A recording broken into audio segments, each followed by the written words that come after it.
సత్యసాయి జిల్లాలో రాప్తాడు నియోజకవర్గం రామగిరి మండలంలో మనం చూసాం.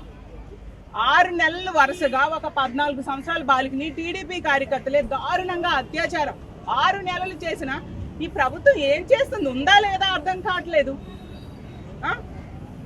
ఆ పాపకి వీడియోలు తీసి మరి బ్లాక్మెయిల్ చేశారంట ఒక దళిత బాలికని. ఎంత దారుణమైన పరిస్థితులు నెలకొని ఉన్నాయి. వాళ్ళని ఈ రోజు కూడా నిన్నటి వరకు కూడా కనీసం అరెస్ట్ చేయకపోతే, ఎందుకంటే టీడీపీ కార్యకర్తలని నిన్న మా పార్టీ నాయకులు పెద్ద ధర్నా చేస్తే, నిరసన తెలియజేస్తే అప్పుడు కొద్ది మందిని అది కూడా అరెస్ట్ చేశారంట. ఎంత దారుణం. ఒక మహిళా ఎమ్మెల్యే నియోజకవర్గం కొన్నారు, ఒక మహిళా హోమ్ మినిస్ట్రీ రాష్ట్రానికి ఉన్నారు, ఆ జిల్లాకు ఒక మహిళా ఎస్పీ ఉన్నారు, జిల్లా మంత్రి కూడా ఒక మహిళ. కానీ ఒక దళిత బాలికకి 6 నెలలుగా వీడియోలు తీసి బ్లాక్మెయిల్ చేస్తూ అత్యాచారం చేసినా కనీసం రక్షించలేని దారుణమైన చాతకాని ప్రభుత్వం ఈ రోజు ఈ ఆంధ్రప్రదేశ్ రాష్ట్రంలో ఉండడం నిజంగా సిగ్గుచేటు.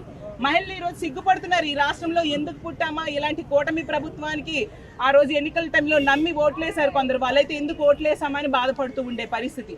ఈ కూటమి ప్రభుత్వంలో మహిళలకి ఇంట్లో రక్షణ లేదు, బయటికి వెళ్తే రక్షణ లేదు, స్కూల్కి వెళ్ళినా రక్షణ లేదు, పని ప్రాంతానికి వెళ్ళినా రక్షణ లేని పరిస్థితి మనం చూస్తూ ఉన్నాం.